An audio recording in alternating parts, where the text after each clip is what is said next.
sudah ada program sekolah gratis, terus beasiswa, angkutan gratis dan lain sebagainya, itu justru angka drop out dan lulus tidak melanjutkan itu justru makin meningkat.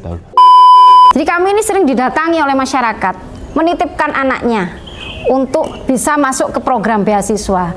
Dipikirnya kalau Ibu Dewan ini pasti bisalah memasukkan tanpa kriteria khusus gitu. Mohon maaf, timbul-timbul bincangan-bincangan di belakang seolah-olah itu hanya dimau oleh beberapa gelintir elit Pemkot Batu, misal seperti itu.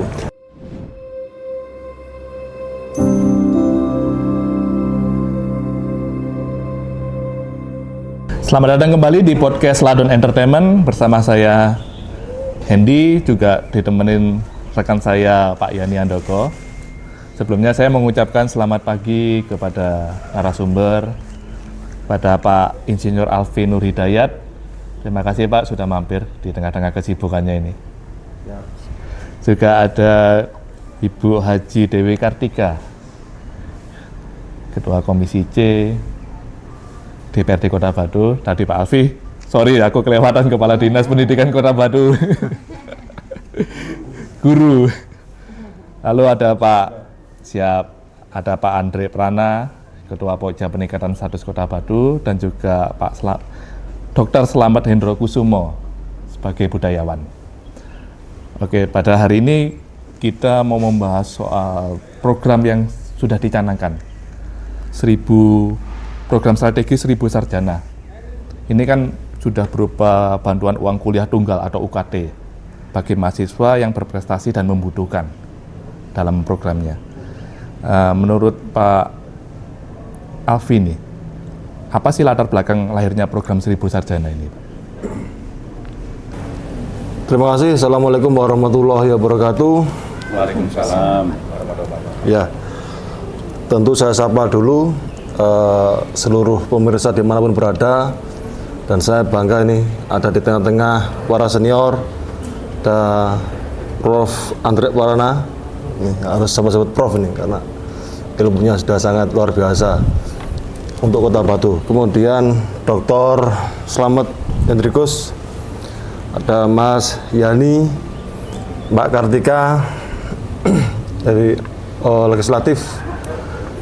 Jadi izin kami sampaikan ya terkait dengan program 1000 sarjana. Ini adalah visi misi kepala daerah kita, visi misi Pak Wali dan Wawali untuk melihat anak-anak kita, anak-anak Batu ini. Jadi kita melihat ke depan sebenarnya, melihat hari ini untuk masa depan. Beliau melihat bahwa pendidikan ini menjadi suatu fondasi untuk besarnya sebuah kota. Jadi kita tidak hanya melihat hari ini, tapi kita juga melihat nanti. Tapi ketika melihat nanti, kita harus mempersiapkan hari ini. Maka beasiswa 1000 sarjana ini dikeluarkan, digelontorkan, diluncurkan untuk menjawab itu semuanya. Ini adalah bagian dari inovasi untuk solusi atas permasalahan yang ada. Jadi dapat kami sampaikan, beasiswa 1000 sarjana sebenarnya sudah kita mulai beliaunya dilantik kemarin tahun 2025, tapi nanti insya Allah akan lebih efektif di tahun 2026 ini. Di tahun 2025 kemarin kita sudah menyampaikan namanya beasiswa ya, beasiswa pendidikan kurang lebih ada sekitar 283 pemanfaat dari anak-anak kita di jenjang sarjana, di mana 2023 itu 236 itu melalui skema APBD, kemudian 47 orang dari support dari CSR Bank Jatim pada saat itu. Kemudian dari APBD yang 236 ini terbagi dua, klasifikasi kategori prestasi sebanyak 224 orang, dan dari golongan tidak mampu kurang lebih sekitar 12 orang. Ya, di tahun 2026 ini akan kita masifkan lagi. Dan kemarin kita sudah koordinasi dengan beberapa CSR, salah satunya dengan Bank Jatim, dan kita tidak menutup pula untuk dukungan dari pihak-pihak lain yang memiliki kepedulian terhadap pendidikan Kota Batu. Artinya kita membangun sense of belonging dari seluruh pihak untuk bersama-sama kita membesarkan Kota Batu dari sisi memberikan dukungan beasiswa untuk program 1000 Sarjana ini. Di tahun 2026 ini kurang lebih yang sudah melakukan pendaftaran ini kurang lebih ada 399 orang. Dari 399 ini 299 diantaranya ini adalah pemohon di tahun 2025 yang terus akan kita lakukan verifikasi dan validasi. Kemudian 100 orang ini pemohon yang 2026 ini. Lah, sembari kita mematangkan ini, kita juga sebenarnya hari ini dalam tahapan kita pematangan regulasi. Jadi perkada yang ada sebelumnya ini kita sempurnakan lagi agar jangkauannya itu lebih luas dan lebih masif. Kemudian sasaran yang dituju itu lebih tepat. Artinya di situ akan kita matangkan lagi, dan di bulan Maret nanti habis Lebaran, insya Allah akan mulai kita blow up, mulai kita jalankan skema-skema 1000 Sarjana ini. Dan tentu ini kami mengharapkan seluruh anak-anak kita yang menginginkan untuk melanjutkan ke jenjang lebih tinggi dalam hal ini adalah sarjana, kemudian memiliki, keterbatasan dari sisi pembiayaan, bisa menghubungi kita di Dinas Pendidikan. Artinya kita ingin membumikan ini program visi misi Bantu Saya ini, khususnya yang fokus di peningkatan sumber daya manusia Kota Batu untuk anak-anak kita. Sementara itu pemantiknya Mas Edi, mungkin nanti dilanjutkan dengan interaksi. Matur suwun Pak Alfi. Nah, Bu Kartika, kalau menurut Bu Kartika ini kenapa dinilai layak menjadi prioritas anggaran daerah yang program 1000 Sarjana ini? Ya, terima kasih. Assalamualaikum, selamat pagi semuanya. Saya berada di tengah-tengah orang hebat di pagi hari ini. Tentunya luar biasa sekali. Ini topik yang sekarang lagi hangat ya, memang program 1000 Sarjana pemerintah Kota Batu. Ini sudah dijelaskan sama Kepala Dinas Pendidikan tadi bahwa ini adalah salah satu visi misi pemerintah daerah yang baru setahun memerintah. Yaitu karena ada salah satu visi misi itu adalah peningkatan sumber daya manusia di masyarakat Kota Batu. Itulah tujuan kami yang pertama. Jadi kenapa itu menyasar sarjana? Karena kami selama ini sudah ada program pendidikan gratis untuk anak dari SD sampai SMP. Pernah ada juga angkutan pelajar gratis untuk anak dari sekolah SD, SMP, dan SMA. Karena pendidikan SMA adalah tanggung jawab provinsi, jadi kebijakan kami terbatas sampai SD dan SMP. Itu yang pertama.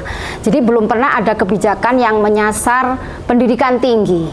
Untuk itu di masa pemerintahan kepala daerah yang sekarang, visi misi itu menyasar itu, pendidikan tinggi yang nantinya diharapkan dengan adanya sarjana ini akan meningkatkan kualitas sumber daya manusia di Kota Batu, sekaligus meningkatkan ikut membangun pemerintah Kota Batu, membangun masyarakat Kota Batu, ikut menciptakan lapangan kerja, dan juga meningkatkan sumber daya manusia, mencetak pemimpin-pemimpin unggul yang akan menggantikan mungkin Bapak Ibu yang ada di sini yang dulu juga seorang pemimpin, itu akan tergantikan dengan adanya sumber daya manusia yang baru. Tentunya program 1000 Sarjana ini tidak mudah bagi kami selaku pemerintah Kota Batu. Karena ini langkah strategis yang cukup berani ya, yang tidak semua kabupaten kota berani menempuh langkah ini. Karena resiko anggaran yang kita gelontorkan tidak sedikit.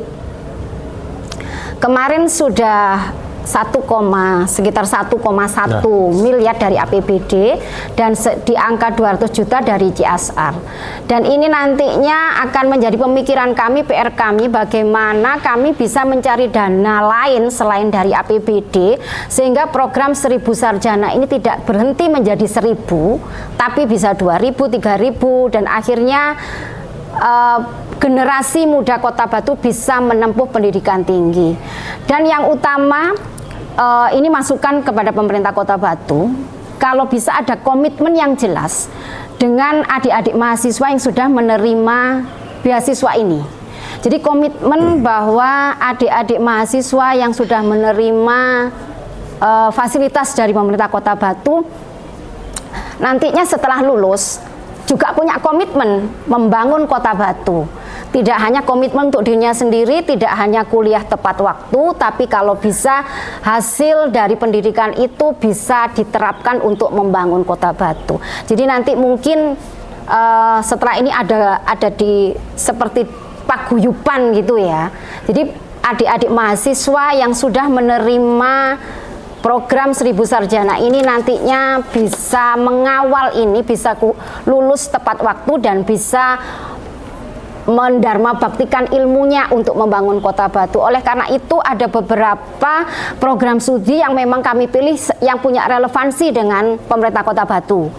Seperti pertanian, pariwisata, perhotelan, dan beberapa bidang studi lain yang punya relevansi dengan kondisi sumber daya alam dan sumber daya manusia yang ada di Kota Batu. Mungkin itu dulu Mas Hendi. Siap, matur suwun Ibu. Nah ini sekarang mungkin buat Pak Andre sama Pak Slamet nih. Sebenarnya seberapa krusialkah sih kualitas sumber daya manusia di Kota Batu ini dibandingkan sekedar pembangunan fisik dan pariwisata sehingga program 1000 Sarjana ini harus diprioritaskan menurut Pak Andre sama Pak Slamet nih. Monggo dari Pak Slamet dulu.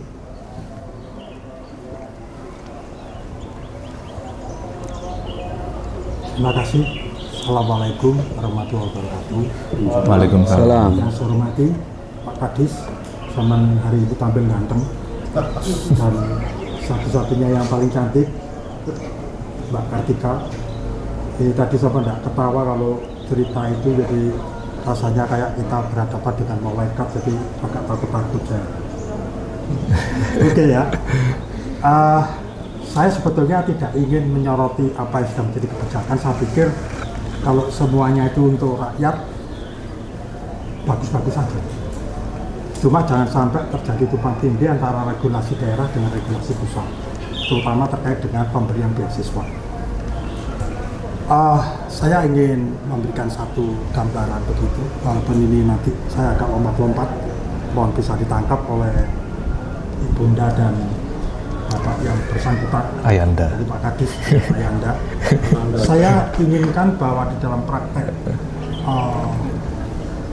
pendidikan ini ada regulasi yang dinilai bisa adil dalam prakteknya. Karena begini, kalau kita lihat bahwa Batu kota kecil ini, tapi kita berhadapan dengan perubahan yang bersifat internasional, sehingga komunikasi antar individu, antar kelompok, antar lembaga itu akan terjadi dengan cepat. Oleh karenanya di dalam pendidikan ini saya sepakat dengan Bunda Kartika bahwa itu ada membentuk SDM.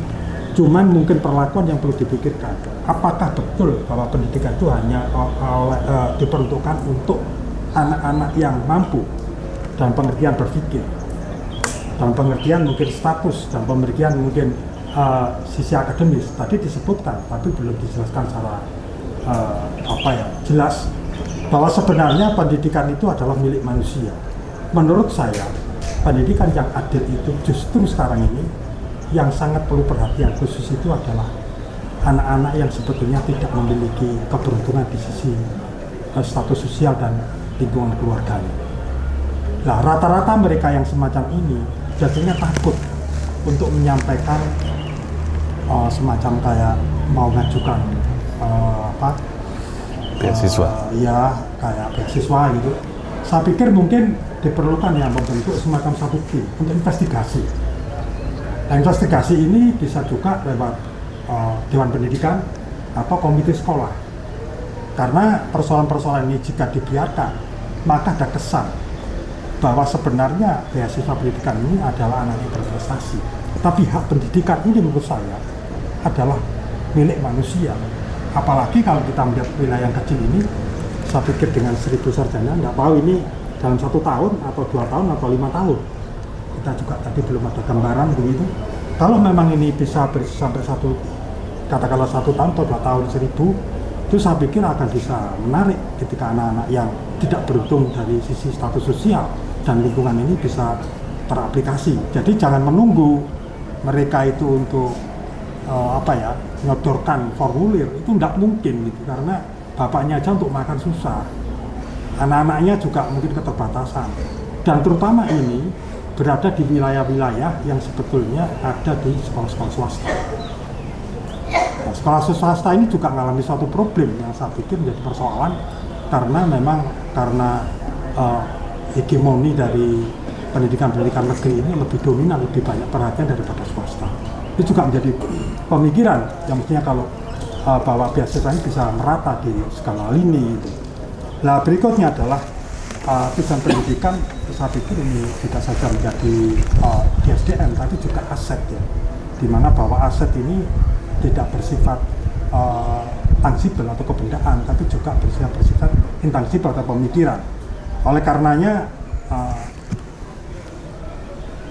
siapa tahu nanti bisa sistemik begitu selama 5 tahun, misalnya wali kota atau mungkin bapak ibu sekalian yang memegang regulasi ini bisa memberikan heritage system. Artinya heritage system itu adalah suatu bentuk sistem yang bisa diwariskan, sehingga misalkan nanti wali kotanya ganti atau apa, tetap berjalan sehingga sampai tuntas gitu. Karena makna pendidikan yang selama ini, mohon maaf ini saya agak sedikit memberikan satu kritik, ini mungkin sebelum-sebelumnya Mas Alfi ya atau Bu ini, tapi mungkin juga nyerempet-nyerempet sampean ini, itu gini, bahwa pendidikan itu sekarang tuh yang lebih diutamakan, makna pendidikan itu lebih kepada ketaatan dan kepatuhan, bukan kebebasan berpikir. Tidak tahu apakah ini nanti akan bersentuhan dengan regulasi makro, atau memang ini nanti perlu diadakan suatu bentuk-bentuk atau solusi-solusi yang lebih progresif gitu ya. Ketika kita berbicara Bunda Kartika tadi untuk SDM itu diadakan pola-pola pembentukan ekstrakurikuler, tapi yang memancing bagaimana mengelola secara kritis pikiran-pikiran yang lebih progresif, sehingga anak-anak ini nanti jangan sampai ketika mereka lulus itu mereka hanya karena patuh hanya menghafal, tapi tidak melakukan tindakan-tindakan yang progresif. Saya sempat bicara agak lebih substansi ya kepada Dewan Pendidikan, Mas Ato ya, Profesor Ato itu, tapi saya belum bisa mendapat jawaban yang jelas karena itu hanya berbentuk statement kelompok, artinya lembaga yang disebut namanya Dewan Pendidikan, tapi tidak kepada sistem makro dari kebijakan pemerintah. Kalau kita berbicara pemerintah itu mungkin bisa eksekutif, tapi kalau pemerintah kan eksekutif legislatif. Artinya bahwa selama ini kita dihadapkan pada sebuah perubahan dan bagaimana membagi bola yang disebut namanya beasiswa tadi itu merata, dan itu tidak disandarkan kepada pendidikan yang sifatnya itu lebih kepada anak-anak yang mampu berpikir, tetapi anak-anak yang tidak mampu berpikir ini harus menjadi perhatian yang ekstra menurut saya kalau kita memang menginginkan keseimbangan atau kesetaraan yang berbasis keadilan. Kira-kira begitu pemantik saya, mungkin nanti kita bisa diskusi lebih lanjut. Terima kasih. Oke, terima kasih Pak Slamet. Boleh lanjut ke Pak Andre langsung. Maaf, izin mic-nya. Iya, saya pikir program ini bagus gitu ya. Program dari Pak Cak Nur Rohman, Mas Heli ini bagus gitu. Cuman ya tetap kita perlu ada evaluasi ya, perlu ada koreksi gitu sebagai masukan supaya program ini nanti ke depan lebih bagus lagi gitu. Yang saya lihat itu gini, mungkin untuk penerimaan ya, untuk penerimaan calon-calon ini yang akan dibiayai pemerintah ini ada baiknya memang lebih melihatnya lebih luas gitu. Kapan hari itu ada anak Batu yang kuliah di luar negeri gitu, orang tuanya kehabisan dana. Nah ini sebetulnya ada support gitu. Dulu dia sudah ngajukan gitu, tapi kok belum ada support. Terus di kampung saya itu ada anak lagi, dia kesulitan gitu, ya apa ya. Nah supaya lebih mudah gitu, mungkin nanti itu tidak hanya lewat pendaftaran ke Dignas, mungkin ya bisa aja lah biar gampang gitu ya, di RT, di apa bisa daftar gitu, enak dari gitu. Dan program ini memang unggulan menurut saya, bagus lah, nambah ilmu, nambah pengetahuan gitu. Walaupun program ini sudah dilakukan dengan bentuk yang lain, zamannya almarhum Pak Imam Kabul, almarhum Pak Edi Rumpoko, juga Bu Dewanti gitu. juga Pak PJ gitu. Pak PJ terakhir saya pernah ketemu di Sanggerahan itu, dia ngasih beasiswa untuk anak-anak yang punya prestasi gitu. Jadi ini bagus sekali gitu. Nah, selanjutnya juga tentu seperti disampaikan Bu Kartika tadi, itu bagus. Jadi kita ini kota pertanian, kota wisata gitu. Paling enggak itu ada porsi yang diberikan porsi mungkin untuk bidang-bidang kejuruan pariwisata, pertanian gitu. Supaya anak-anak ini juga nanti jadi ahli itu untuk kotanya juga gitu. Jadi kalau menurut saya program ini bagus, cuman nanti implementasinya kita harapkan itu akan banyak lebih terbuka gitu. Dibuka aja siapa-siapa yang bisa Jangan sampai nanti tertutup gitu. Pengertian tertutup itu gini, jangan sampai nanti yang nggak mampu malah nggak diterima, tapi yang mampu malah lolos, ataupun yang punya prestasi bagus nggak diterima, tapi yang nggak punya prestasi diterima gitu. Nah ini nanti kan masyarakat menilai gitu. Nah ini menurut saya implementasinya ke depan lebih bagus lah gitu. Harapannya semacam itu. Itu aja Mas Hendi ya. Terima kasih ya. Oke, terima kasih Pak Andre. Mungkin selanjutnya Pak Alfi boleh menanggapi dari yang disampaikan Pak Andre dan Pak Slamet dari bagaimana skema bantuannya, terus mungkin juga siapa yang menjadi prioritas dan mekanisme seleksinya seperti gimana supaya tepat sasaran. Dan juga mungkin ada yang dari ini juga yang dari Instagram kemarin ada yang Syafina 23 itu juga tanya syarat prestasinya itu apakah harus akademis saja atau mungkin yang berprestasi di bidang lain seperti olahraga, seni itu juga apakah mendapat dari 1000 sarjana ini. Monggo Pak Alfi. Ya, terima kasih Mas Hendi dapat kami jelaskan. Tadi yang disampaikan para senior-senior kita semuanya ini, itu saya bersyukur. Artinya apa? Berarti beliau-beliau ini kan memperhatikan, dalam artian apa ya? Peduli gitu. Nah, hari ini yang penting seperti itu. Komitmen kita bersama untuk mendukung program visi misi Batu Usaha ini, khususnya ditekan peningkatan sumber daya manusia melalui program 1000 sarjana. Itu yang terpenting, semuanya itu memiliki komitmen sama untuk mendukung ini. Dalam artian begini, seperti tadi disampaikan Mbak Kartika, mewakili legislatif gitu ya, mengcapture dari sisi teman-teman di DPRD bahwa anggaran yang digunakan ini jangan sampai kemudian ini sia-sia, artinya nggak fokus dan kemudian kurang memberikan manfaat sebesar-besaran bagi Kota Batu khususnya seperti itu. Dapat kami sampaikan bahwa kegiatan atau program 1000 sarjana ini kita ini kan adik-adik kita ini yang selama ini sudah menjalankan, ini kan masih tahun pertama dan jalan ke tahun-tahun kedua ini. Tentu kita masih ya kemarin jalannya masih sedikit tertatih karena kita harus menyiapkan regulasinya, kemudian skema yang terbaik seperti apa yang bisa seoptimal mungkin bisa dimanfaatkan oleh anak-anak kita. Nah, ini yang sudah berjalan, kita sudah memiliki program-program lanjutan juga nanti untuk adik-adik kita yang sudah melaksanakan atau mengambil program ini, memanfaatkan program ini. Nanti kita akan membuat semacam purna karya siswa, istilah seperti itu. Jadi penerima manfaat ini, penerima beasiswa ini, nanti akan terus kita monitor terus sebenarnya. Kita monitor terus, kita bimbingan terus. Nanti misalnya sudah selesai, nanti kita arahkan. Jadi kita tidak sekedar memberikan beasiswa terus selesai, enggak. Tapi kita harus monitor, kemudian adik-adik penerima manfaat ini sejauh mana nanti memberikan kontribusi buat Kota Batu. Lah selama ini prodi-prodi yang selama ini yang sudah bersama dengan kampus-kampus yang selama ini sudah bersama dengan kita kurang lebih 20 perguruan tinggi negeri maupun swasta. Ini prodi-prodi yang selama ini diambil dari kan rata-rata prodi pertanian, ada peternakan, pariwisata, ekonomi, itu yang kita tekankan. Meskipun juga ada beberapa yang kedokteran, itu kita support juga kemarin. Lah ini nanti sejauh mana mereka nanti setelah selesai ini memberikan kontribusi yang serius, berdampak, produktif buat Kota Batu. Ini terus menjadikan evaluasi bagi kita untuk terus kita lakukan itu. Kemudian dari Dr. Slamet Hendriks tadi berkaitan dengan hak. Nah ini yang kami tunggu-tunggu sebenarnya.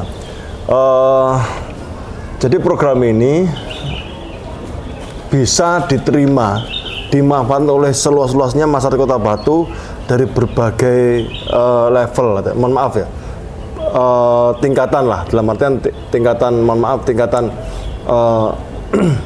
dukungan ekonomi keluarga dan lain sebagainya. Ini memang kita sebenarnya, bahkan acara seperti ini pun ini bagian dari dukungan ini. Dan kita hadir pun juga bagian dari mensosialisasikan program ini. Jadi gini, ke depan kita juga, kemarin kita kumpulkan beberapa teman-teman yang selama ini menjalankan program ini. Kita ingin nih, ini program ini seperti yang saya sampaikan di awal tadi, ini jangan sampai jadi program langitan.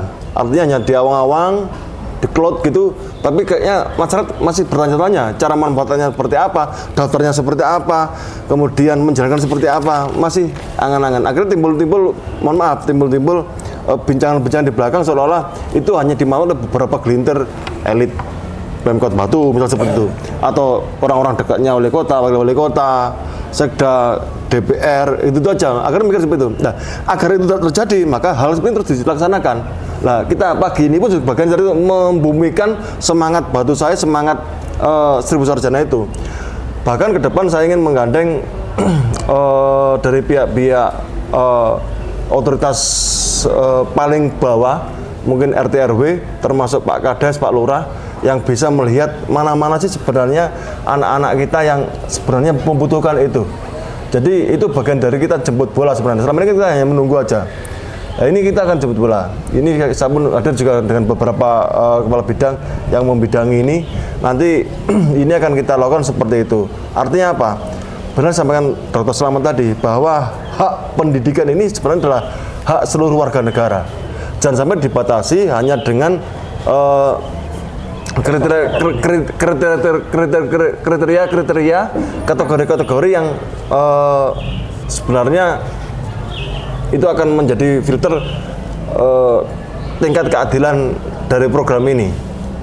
Tapi tetap kita lakukan juga. Jadi di program ini kita memberikan beberapa kategori. Ada kategori prestasi, ada kategori tidak mampu, ada kategori prestasi non akademik, dan juga ada prestasi hafidz Quran yang maksimal minimal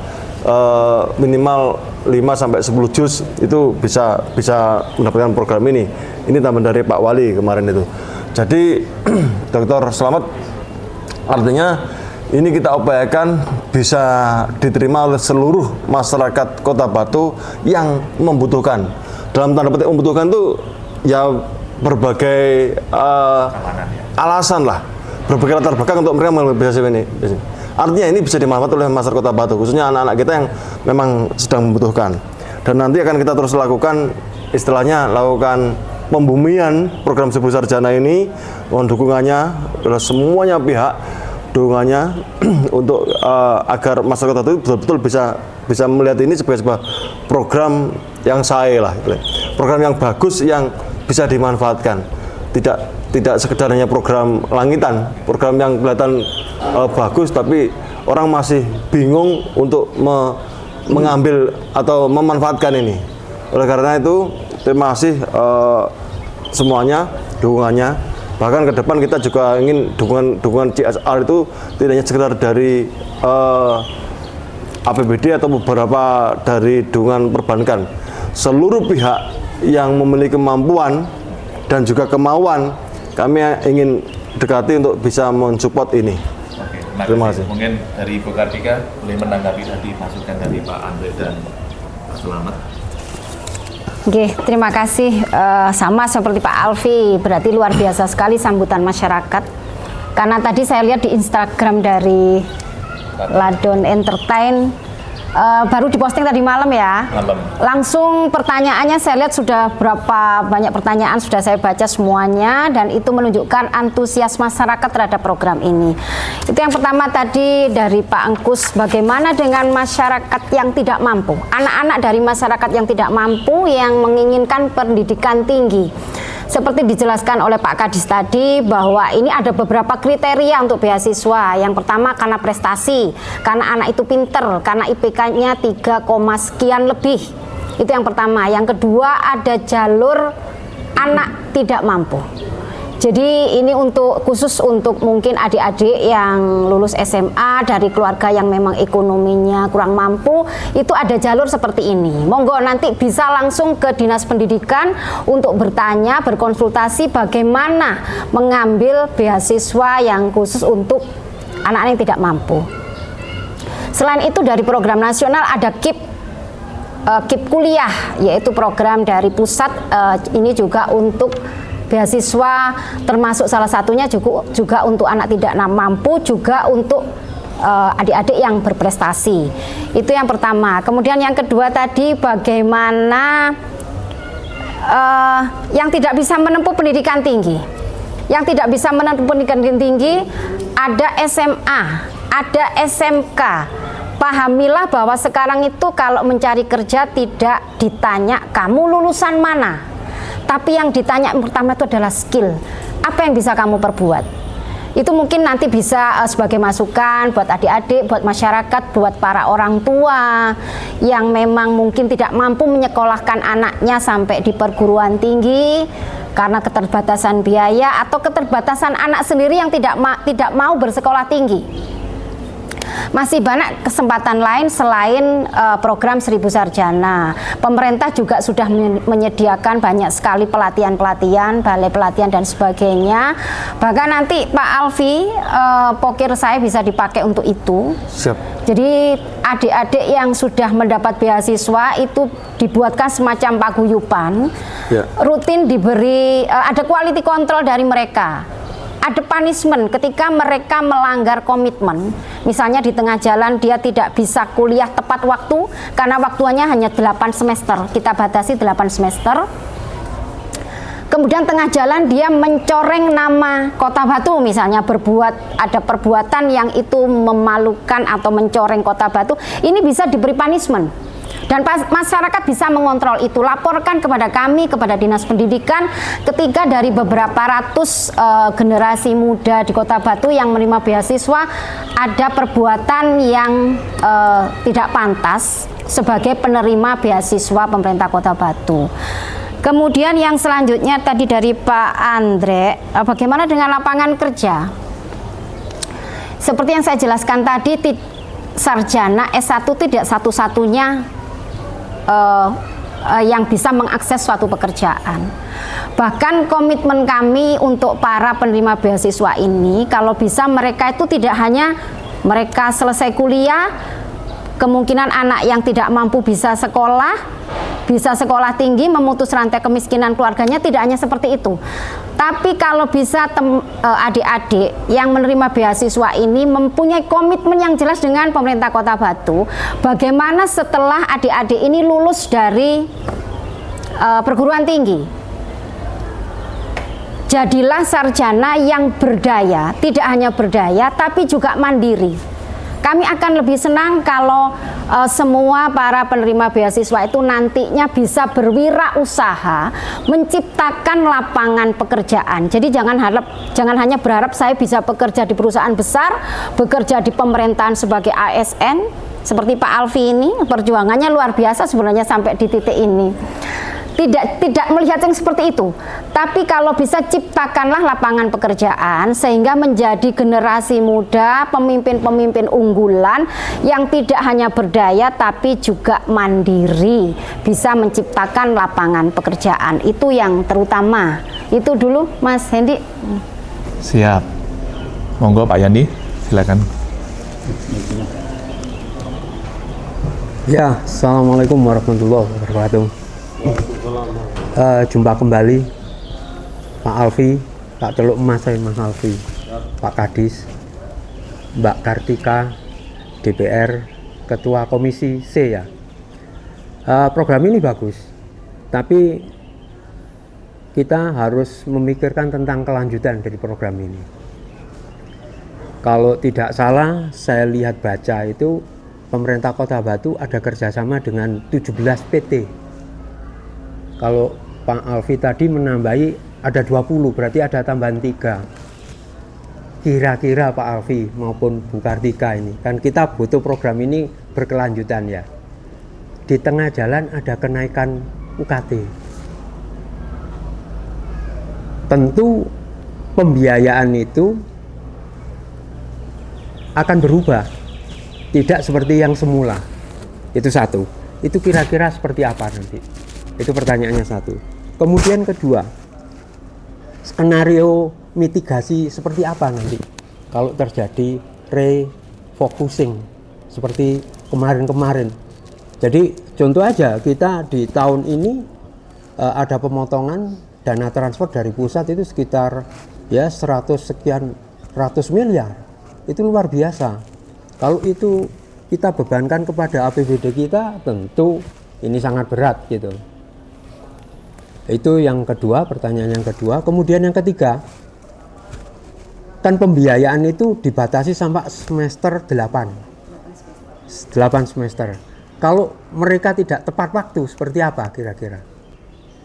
Karena mungkin dia kena sakit apa-apa sehingga dia nggak bisa tepat waktu untuk menyelesaikan kuliahnya.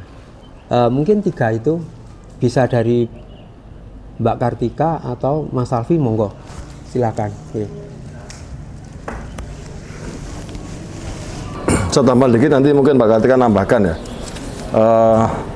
Terlalu bagus ini. Ini tapi lebih cenderung ke teknis banget penjelasan Mas Yani. Tapi ini bagus. Jadi juga biar menjawab keraguan-keraguan di masyarakat. Saya anggap mewakili masyarakat ini. Ya, kemudian gini, bila pemberian beasiswa ini atau bantuan biaya pendidikan ini kemudian di tengah jalan ada kenaikan, misal dari kampus dan lain sebagainya. Ya ini itulah pentingnya kita melakukan PKS di awal, Mas Yani. Tadi sampaikan sebelumnya ada 14, 17, sampai 20, dan insya Allah akan terus bertambah lagi. Karena ini bagian dari support system dari teman-teman perguruan tinggi, dan ini akan kita lanjuti. Ini sudah ada beberapa 20 sebenarnya yang masih ini, tapi ada beberapa yang juga mau bergabung lagi. Nanti tinggal kita sudah konsultasi sama pimpinan untuk ya kita lakukan PKS lebih lanjut, termasuk yang di luar negeri yang kemarin dengan Jepang ini. Nah, gini Mas, bagaimana bila ini ada kenaikan di tengah jalan? Jadi skema ini yang kemarin ini yang bagian yang kita sempurnakan di perkada yang hari ini lagi kita godok, dan saat ini dalam tahapan harmonisasi di Kemham. Kita akan memberikan biaya bantuan pendidikan ini selama 1 semester sekali. Jadi dalam 1 tahun itu 2 kali. Nah, bila mana kemudian terjadi anggapan force majeure, karena ada situasi di mana nanti ini harus ada kenaikan dan lain sebagainya. Ya ini bantuan akan kita sesuaikan dengan tingkat kebutuhan anak-anak kita ini. Nah, kemudian anggarannya kurang. Ya karena ini skemanya 2 kali dalam 1 tahun per semester. 1 tahun ada 2 semester, maka ada skema PAK di situ. Kita akan meminta tambahan untuk mengcover ini. Kemudian bila kemudian ini ada situasi yang tidak kita duga, ada bencana alam, ada focusing sampai itu ada refocusing ataupun ada efisiensi dan lain sebagainya. Ini Mas ini, karena ini adalah program salah satu visi misi wali kota dan wakil wali kota. Ini akan menjadi prioritas daerah. Artinya apa? Ini akan kita utamakan. Jadi kalau memang ada hal seperti itu, ini insya Allah nggak akan diganggu. Dalam hal petik ya. Tapi mungkin kegiatan-kegiatan seperti yang lainnya yang di Padang bisa dilakukan efisien, di focusing, ya mungkin ke karnaval, pentas-pentas, panggung, itu yang akan kita lakukan penghematan di situ. Intinya selalu seperti itu. Yang kemudian yang kedua adalah bagaimana bila yang bersangkutan atau penerima beasiswa ini, atau saya sebut karya siswa lah, karya siswa ini tidak tepat waktu. Karena kita berikan dalam kurun waktu 1 sampai 8 semester, ternyata mereka nggak selesai. Ya, ini yang sedang kita tekankan. Jadi pemberian beasiswa ini memang betul 1 sampai 8 semester. Bila nggak selesai, maka itu menjadi tanggung jawab mereka. Tanggung jawab yang bersangkutan untuk dihasilkan. Artinya apa? Ini bagian untuk mengarrange adik-adik kita ini agar serius. Jadi kasih beasiswa jangan untuk kemudian, mohon maaf, bantuan pendidikan ini harus untuk dukungan pendidikan, bukan ketika diberi kemudian dibuat yang lainnya gitu loh. Termasuk kemudian ketika diberi beasiswa kemudian ada tuntutan dari kita karena untuk penggunaan uang negara, maka adik-adik ini yang terus kita monitor evaluasi ini ya jangan sampai melebihi 8 semester, karena kalau sudah 8 semester itu menjadi tahap yang bersangkutan. Bahwa nanti kemudian ada kebijakan khusus diskresi, itu saya pikir nantilah nanti. Karena mungkin kalau molornya itu karena rambutan sakit, tadi sampaikan sakit itu karena apa ya, itu akan menjadi perhatian tersendiri saya kira. Gitu Mas Andre, Mas Yani. Mungkin Mbak Kartika menambahkan. Ya, terima kasih Mas Yani. Mas Yani ini dulu juga di legislatif, jadi cukup paham banget kondisi di pemerintahan, juga di anggaran pemerintah Kota Batu.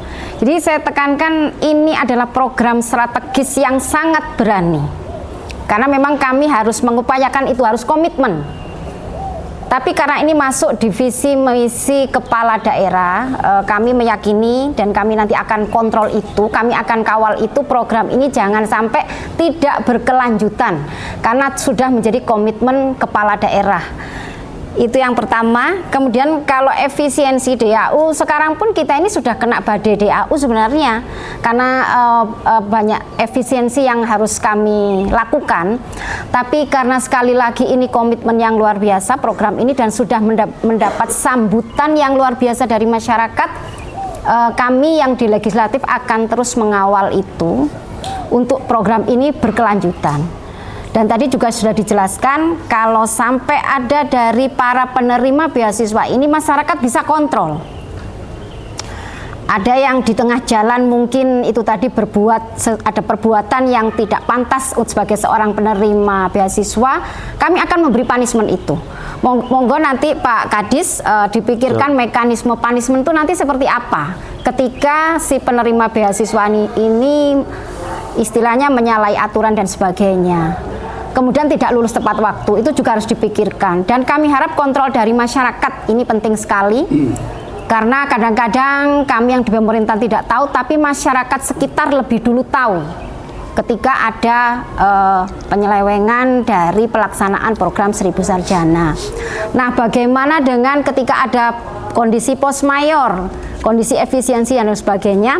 Karena itu kami baru bisa menganggarkan untuk 1000 itu pun bertahap, 1000 sarjana itu bertahap. Kemarin 2025 tahap 1 sekitar di angka 283 yang sudah sudah bisa dijalankan itu ya, beasiswa. Sudah selesai, sudah bisa dijalankan. Kemudian untuk tahun 2026 sudah ada 399 pendaftar yang masih dalam proses verifikasi. Jadi 399 yang mendaftar untuk tahun 2026 itu tidak langsung bisa diterima, karena ada beberapa proses yang harus dilalui. Pertama, proses verifikasi administrasi. Betul tidak yang bersangkutan ini warga Batu? Karena ini memang khusus KTP Batu. Sekali lagi ya, ada pertanyaan bisa tidak untuk KTP yang di luar Batu, meskipun misalnya domisili di Batu, ya harus KTP Batu yang utama, karena ini memakai APBD Kota Batu. Kemudian yang kedua ada proses visitasi ke domisili, tempat domisili atau rumah dari calon penerima beasiswa, mengetahui keadaan ekonomi orang tuanya. Mungkin nanti ada wawancara dengan lingkungan sekitar, dengan tetangga dan sebagainya, untuk memastikan bahwa beasiswa ini benar-benar mencapai sasaran, terutama yang jalur mahasiswa tidak mampu. Kemudian yang ketiga ada sinkronisasi ke universitas yang menjadi mitra pemerintah Kota Batu. Jadi tidak ngawur ya, ini harus ada sinkronisasi. UKT ini tidak diberikan berupa uang kepada penerima, tetapi langsung membayar UKT ke universitas gitu ya Mas Alfi? Nggih. Langsung diberikan ke universitas yang bersangkutan. Jadi ada sinkronisasi dari pemerintah Kota Batu. Jadi syarat yang ketat ini kami harapkan bisa mengakomodir adik-adik mahasiswa yang berprestasi, juga adik-adik mahasiswa yang memang tidak mampu secara ekonomi yang ingin melanjutkan ke jenjang pendidikan tinggi. Mungkin itu dulu Mas Hendi, bisa dilanjut ke Bapak Ibu yang lain. Oke, siap. Mau lanjut dulu sedikit. Berarti kan menurut Ibu Kartika kan berarti program ini dirancang jangka panjang lintas kepemimpinan kalau bisa ya. Jadi nggak hanya berhenti di saat periode berganti kan gitu. Kalau menurut Ibu Kartika ini nanti indikator kesuksesannya itu seperti gimana dari program 1000 Sarjana ini? Itu pertama. Lalu untuk Pak Alfi ini kan, mohon izin Pak Alfi kan sudah ada beberapa program, misalnya fokus wajib belajar 12 tahun. Tadi yang seperti Ibu Kartika sampaikan ada sekolah gratis, beasiswa, dan juga angkutan gratis.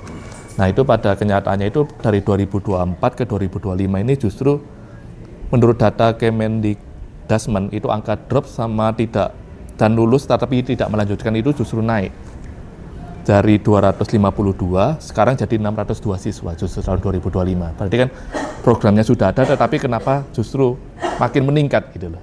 Apakah nanti program ya ada drop out dan lain sebagainya, padahal ada program beasiswa dan lain sebagainya, ada program angkutan gratis, sekolah gratis, beasiswa. Nah itu apakah nanti program 1000 Sarjana ini tidak mengulangi program yang sudah jalan ini, yang program wajib belajar 12 tahun ini? Monggo dari Bu Kartika dulu, dari indikator kesuksesan, Bu. Ya, indikator kesuksesan dari program ini, kalau indikatornya kami sendiri masih trial ya, karena program ini baru dijalankan di akhir 2025, karena pemerintah yang baru itu kan baru dilantik akhir Februari 2025, sehingga APBD sudah berjalan, ada pelantikan kepala daerah yang baru, sehingga kami pun masih trial untuk program ini. Makanya tadi bentuklah suatu wadah bagi adik-adik penerima beasiswa ini, dan wadah ini tidak luput dari kontrol dari pemerintah daerah selaku pemberi beasiswa juga, sehingga kita bisa mengkontrol bagaimana adik-adik yang tergabung dalam wadah penerima beasiswa ini memanfaatkan itu. Karena itu juga harus dipikirkan punishment tadi. Punishmentnya seperti apa ketika di tengah jalan tadi ada keterbatasan pemikiran dan sebagainya, adik-adik mahasiswa ada yang tiba-tiba tidak melanjutkan kuliah, sudah dibiayai tapi tidak melanjutkan kuliah. Seperti itu tuh punishmentnya seperti apa, dan jangan sampai seperti ini akan menular ke teman-temannya yang lain selaku sesama penerima beasiswa. Karena itu kontrol penting, punishment itu juga penting. Kemudian yang ketiga, harus ada komitmen yang jelas. Ketika adik-adik penerima mahasiswa ini nantinya lulus dari perguruan tinggi, Dharma Bakti apa yang bisa untuk Kota Batu, itu harus ada komitmen yang jelas. Jangan sampai dia hanya memutuskan tali, aku sudah lulus sarjana, aku sudah dapat pekerjaan di tempat yang bonafit dan sebagainya, tapi tidak ada kontribusi di Kota Batu. Ini juga penting dipikirkan. Nah, dipikirkannya bagaimana? Ya dibentuk wadah tadi, sehingga kita selalu bisa kontrol adik-adik yang menerima beasiswa ini selalu bisa tetap dalam kontrol pemerintah Kota Batu dan masyarakat Kota Batu. Mungkin itu Mas Hendi. Monggo Pak Alfi, yang tadi saya sampaikan dari sudah ada program sekolah gratis, terus beasiswa, angkutan gratis dan lain sebagainya, itu justru angka drop out dan lulus tidak melanjutkan itu justru makin meningkat tahun 2025. Nah, di program Sarjana 1000 Sarjana ini supaya tidak terjadi seperti program-program yang lain tuh gimana? Terima kasih Mas Hendi. Banyak program, tapi indikatornya juga masih ada juga yang kurang maksimal. Ya saya kira itu hal yang normal. Artinya program itu saya anggap semua baik lah. Tapi pada saat pelaksanaan ada yang ada efek-efek atau ada beberapa yang kurang baik, itu bagian dari risiko program itu sendiri. Ya program sebenarnya ada program beasiswa sampai SD, SMP, SMA gratis dari pemerintah gitu kan. Terus kemudian kita membuat program untuk sarjana, karena kita untuk menutup itu, artinya yang dari pemerintah itu dari SD sampai SMA, lah kita dari pemerintah Kota Batu membuat program 1000 sarjana untuk melanjutkan dari program yang sudah ada itu. Lah kemudian bagaimana kalau dari program-program itu ternyata juga dari data dari Kemdikbud juga ada beberapa yang drop out itu. Ya itu pasti hal itu pasti ada saja gitu loh. Tapi setidaknya gini, kita membuat program ini kita juga menyertakan istilahnya untung ruginya lah, artinya reward and punishment-nya lah. Artinya gini, ini kan program yang bagus yang bisa dimanfaatkan oleh seluruh masyarakat Kota Batu, anak-anak kita. Kemudian di tengah perjalanan kemudian ada anak-anak kita yang nggak selesai dan lain sebagainya. Karena program ini juga berangkat dari sebenarnya menjawab kebutuhan masyarakat, didanai oleh uang masyarakat. Sejatinya yang melakukan kontrol pun juga masyarakat. Bisa jadi nanti adik-adik kita ini juga selain kita lakukan monitoring evaluasi secara normatif dari Dinas Pendidikan mewakili pemerintah Kota Batu, sebenarnya mereka itu juga diteropong oleh masyarakat lingkungan sekitar.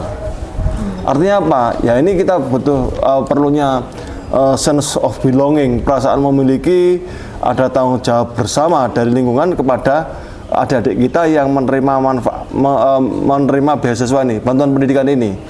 Artinya apa? Artinya jika mereka tidak selesai, mereka molor, mereka sebenarnya yang sanksi itu masyarakat. Nah, sanksi itu bisa kita tuangkan nantinya dalam aturan ini. Misal kalau di satu titik satu wilayah RT RW ini ada kadernya, ada masyarakatnya yang menerima beasiswa, kemudian mereka tuh tidak bisa lulus, tidak bisa selesai menuntaskan karena kesalahan pribadi. Artinya mereka tuh melakukan kegiatan-kegiatan yang tidak mencerminkan sebagai seorang mahasiswa yang diberikan beasiswa oleh pemerintah, maka bisa jadi untuk 1 tahun 2 tahun ke depan dari wilayah tersebut tidak kita kasih beasiswa lagi. Jadi seperti itu salah satu kontrol sosial. Tapi apapun itu gini loh, artinya secara total kita belum bisa melakukan evaluasi ini karena ini masih berjalan 1 sampai satu setengah tahun ini. Nanti setelah selesai kita ada mahasiswa yang bisa sampai tuntas selesai, baru kita bisa melakukan evaluasi. Artinya program ini bisa dikatakan baik atau tidak baik yang tadi ditanyakan Mas Hendy, itu sebenarnya tentuin nanti di akhir nanti. Tapi ingin kita sampaikan, program ini bisa dikatakan baik jika program ini akan terus dijalankan. Siapapun rejimnya, siapapun wali kota, wakil wali kotanya. Tadi disampaikan oleh Dr. Slamet bahwa program begitu harus ada semacam lestari lah, sustain, ada heritage system bahwa yang diteruskan. Dan kami sangat seyakin-yakinnya bahwa program ini bisa dimanfaatkan oleh anak-anak Kota Batu dan ini kan terus berjalan. Karena ini program yang sangat luar biasa. Apalagi sudah ada komitmen dari pimpinan Komisi C dari Pak Kartika bahwa ini akan memberikan support sistem yang istiqomah istilahnya untuk mendukung ini. Siap, terima kasih Pak Alfi. Mungkin dilanjutkan Pak Yani, nanti ditanggapi Pak Andre dan Pak Slamet juga. Ya, terima kasih Mas Alfi dan Mbak Kartika. Sekarang kita perlu mengukur aspek yang namanya pemerataan. Akuntabilitasnya seperti apa sih? Aspek pemerataan yang bisa dilihat oleh masyarakat bahwa program ini care untuk semuanya, tidak untuk satu golongan. Bisa nanti Mas Alfi dulu atau Mbak Kartika, monggo. Apa mungkin langsung dari Nanti aja. sekalian aja mungkin Pak Andre sama Pak Slamet juga nanti biar ditanggapin. Jadi memang betul ya program ini bagus gitu, berkelanjutan. Cuman di sini saya cuman nitip aja, juga perlu dipersiapkan itu sertifikasi ya, sertifikasi untuk lulusan. Karena perusahaan-perusahaan sekarang itu juga melihat nggak hanya lulusan dari mana gitu, tapi dia juga punya keahlian apa gitu. Jadi untuk kelanjutannya perlu sertifikasi itu. Nggak tahu nanti caranya ya apa, tapi harus ada itu gitu.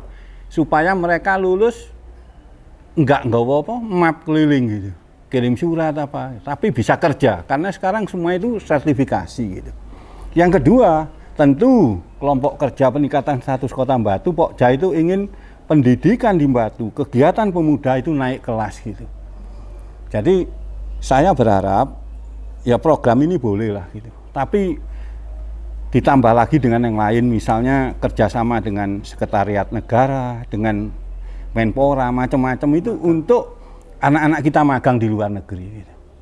Jadi zaman kecamatan, masih Batu kecamatan, saya sudah ngirimkan 10 anak Batu ikut program JIKA, 10 orang ke Jepang gitu. Jadi tiap satu anak itu magang 3 bulan di sana. Kita ini Pak Yani, Pak Slamet, saya yang ngirim anak-anak itu kerjasama dengan Seknek itu di zaman kecamatan gitu. Nah ini sekarang ini kan kita udah kota gitu, kita berharap nanti pendidikan ini, kegiatan anak-anak muda ini bisa naik kelas gitu. Mungkin bisa magang di Bank Dunia gitu. Ini sudah ada anak Batu yang magang di Bank Dunia, banyak sekali anak-anak Batu yang pandai gitu. Lah, tapi tetap harus ada fasilitas dari pemerintah biar apa ya, biar aman lah mereka gitu. Saya pikir itu aja tambahan saya. Terima kasih.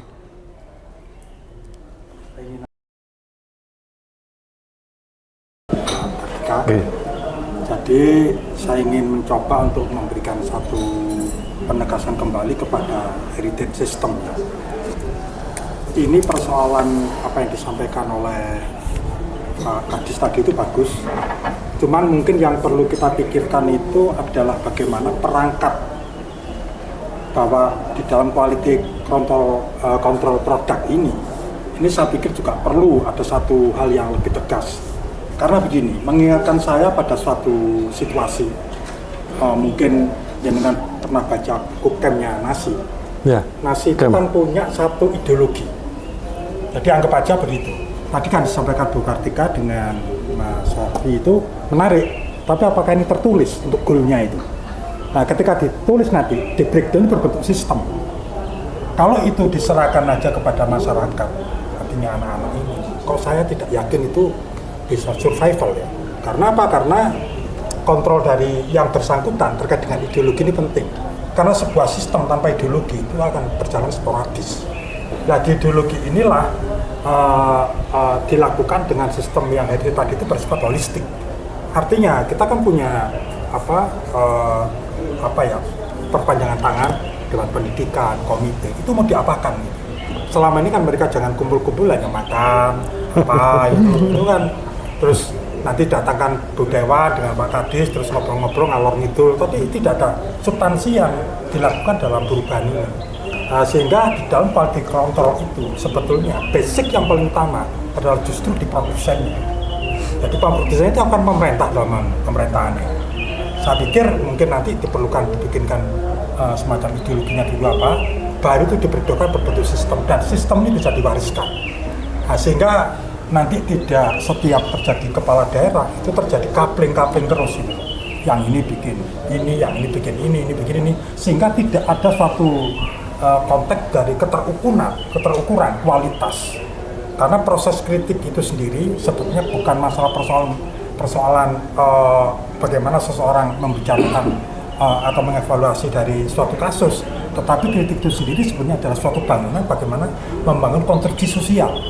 Di dalam konstruksi sosial ini ada bintik-bintik lain yang perlu dilakukan, dan itu harus diupdate. Itu karena terkait masalah perubahan-perubahan yang mungkin akan terjadi di Kota Batu sebagai kota internasional. Terima kasih.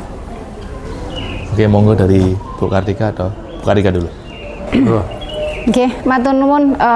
Ada beberapa pertanyaan yang menarik tadi. Untuk semua kalangan, bagaimana program ini nantinya bisa mencapai semua kalangan. Yaitu tadi yang pertama, tadi sudah dijelaskan di awal, ada program 1000 Sarjana ini, ada beasiswa, ada untuk masyarakat tidak mampu. Itu saya pikir sudah mencapai 2 parameter, prestasi dan untuk para adik-adik mahasiswa dari kalangan keluarga tidak mampu yang ingin menempuh pendidikan tinggi.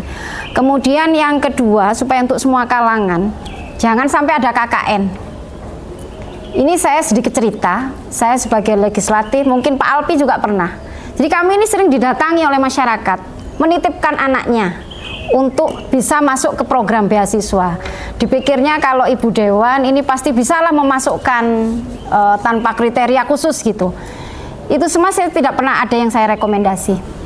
Saya tekankan semua masyarakat yang menginginkan program beasiswa ini mendaftarlah secara prosedural ke Dinas Pendidikan. Bahkan saya suruh langsung datang ke Dinas Pendidikan. Saya tidak pernah kasih clue-nya harus seperti ini, seperti tidak. Datang langsung ke Dinas Pendidikan sesuai dengan kriteria yang sudah ditetapkan oleh pemerintah daerah. Jadi KKN ini sangat mempengaruhi. Kesempatannya kecil, kemudian ada nepotisme. Selesai sudah. Parameter itu tidak akan tercapai. Itu yang pertama. Itu yang kedua. Kemudian tadi disebutkan kenapa angka ini agak melenceng sedikit, angka DO, angka putus sekolah tinggi di tengah fasilitas yang sudah digelontorkan oleh negara yang luar biasa, berbeda dengan dulu. Itu yang pertama karena jumlah anak sekolah itu sekarang lebih besar daripada tahun-tahun sebelumnya. Jumlah mahasiswa atau anak kuliah itu lebih besar dari tahun-tahun sebelumnya. Ini akan menjadikan indeks itu meningkat, indeks putus sekolah meningkat yang tadinya memang jumlah muridnya 100, yang putus sekolah 20, kemudian kalau muridnya 200 yang putus sekolah otomatis naik 40. Yang kedua karena ada pergeseran kultural ya. Sekarang itu ijazah bukan satu-satunya status sosial, bukan satu-satunya alat untuk mendapatkan kehidupannya lebih layak, bukan satu-satunya alat untuk meningkatkan ekonomi dan sebagainya. Sekarang sudah bergeser, ada orang tidak sekolah, pendidikannya pas-pasan, tapi dia menjadi seorang influencer dan sukses. Dan itu banyak ditiru oleh generasi muda sekarang. Atau berjualan online, berwirausaha secara online, dan itu akan mempengaruhi semangat pendidikan di kalangan generasi muda. Saya sudah settle dengan profesi sebagai seorang influencer, kenapa susah-susah sekolah, waktunya juga sudah tidak ada. Jadi hal-hal semacam ini, pergeseran kultural semacam inilah yang mungkin mempengaruhi kenapa tingkat putus sekolah dan tingkat DO terutama, tingkat tidak melanjutkan kuliah di perguruan tinggi itu juga menjadi tinggi, Mas Hendri. Jadi itu mungkin nanti bisa dilanjut Pak Alfi, Pak Kadis. Siap, monggo Pak Kadis. Oke, yang pertama dari Mas Yani tadi berkaitan dengan akuntabilitas pemerataan program ini. Jadi program ini intinya sudah kita buka, biar kita itu terbuka banget lah, belak-belakan banget program ini. Nanti juga bisa diupdate terus melalui media sosial kita. Kita juga sudah bersama dengan Kominfo untuk terus mengupdate setiap progres yang hari ini kita luncurkan, hari ini kita buat, hari ini kita kerjakan berkaitan dengan program 1000 Sarjana ini, Mas Yani. Jadi nanti silakan seluruhnya masyarakat bisa mengakses itu. Yang mengontrol masyarakat, kita ini pelaksana, kita itu pelayan masyarakat, kita itu abdi masyarakat. Jadi masyarakat lah yang mengontrol. Kalau ingin tahu akuntabilitas, nanti hari ini kita hidup di era 4.0, di era media sosial, di era disrupsi teknologi, maka saya kira media sosial lah yang akan menjadi media-media kita untuk menyampaikan informasi kepada masyarakat. Dan hari ini kita mulai, termasuk hari ini kita kumpul itu bagian dari akuntabilitas kita, bagian dari kita menyampaikan program ini ke masyarakat. Kalau kita sudah berani seperti ini, saya kira ini sangat akuntabel sekali. Tadi disampaikan Pak Kartika, silakan dimanfaatkan melalui skema-skema kategori prestasi, tidak mampu, hafiz Quran, atau prestasi non-akademik, dan lain sebagainya. Dan itu kan terus kita perlebar lagi sayap-sayap cakupan dari program 10 Sarjana ini untuk penerima manfaatnya, Mas Jani. Dan sebenarnya ini saya tambahkan dikit, yang terpenting lagi adalah bahwa kegiatan ini kan banyak disupport oleh APBD dan sebagian dengan dukungan CSR. Nah, sedangkan yang kalau kita sudah membuka dengan luas seperti ini, tentu akan menerapkan yang luar biasa kan. Nah, ini yang terpenting adalah bagaimana kita menyiapkan anggaran-anggaran tambahan dan dana supporting ini bisa lebih besar lagi agar bisa mencakup adik-adik kita lebih besar lagi. Maka selain kita menjalankan teknik seperti ini, sebenarnya yang terpenting adalah bagaimana ketika nanti ini sudah berjalan, ada pihak-pihak terutama swasta yang juga memberikan support system terhadap program yang luar biasa ini. Dan ini saya kira luar biasa, maka sustainnya akan terpenuhi. Maka yang disampaikan oleh Mas Andre, Pak Andre tadi berkaitan dengan sertifikasi dan kelanjutan ke depan, ini saya kira kalau ini terus kita lakukan monitoring, evaluasi dan upgrade sistem terhadap program stabilitas sarjana ini, maka outputnya nanti juga akan menjadi produk-produk unggulan. Dan saya sepakat bahwa Kota Batu harus menjadi salah satu kota dengan dukungan pendidikan yang tinggi. Tidak hanya pariwisata berkelas dunia, tapi juga pendidikan berkelas dunia lah, seperti itu. Kemudian heritage system yang disampaikan Dr. Slamet dan Gus tadi, bahwa memang program ini dapat dikatakan baik jika program ini bisa berlanjut, ada sustainable di sana. Kemudian ini dimanfaatkan oleh seluruh atau semua lapisan masyarakat apapun itu untuk menerima manfaat ini. Jadi salah satu indikator bahwa program ini baik adalah ketika program ini masyarakat bisa manfaat dengan semudah mungkin, senyaman mungkin, seringan mungkin, dan selama mungkin istilahnya. Seperti itu. Berkelanjutan. Siap. Oke, terima kasih, kita sudah di akhir penghujung acara. Terima kasih buat para narasumber yang sudah hadir di sini, Pak Alfi, Bu Kartika, Pak Andre, Pak Slamet, dan Pak Yani. Dari ruang dialog ini lahir gagasan. Dari pendidikan lahir perubahan. Kita percaya bahwa 1000 sarjana nanti akan melahirkan menjadi tonggak baru perjalanan di Kota Batu. Oke, saya Hendy undur diri. Terima kasih dan sampai jumpa di episode berikutnya.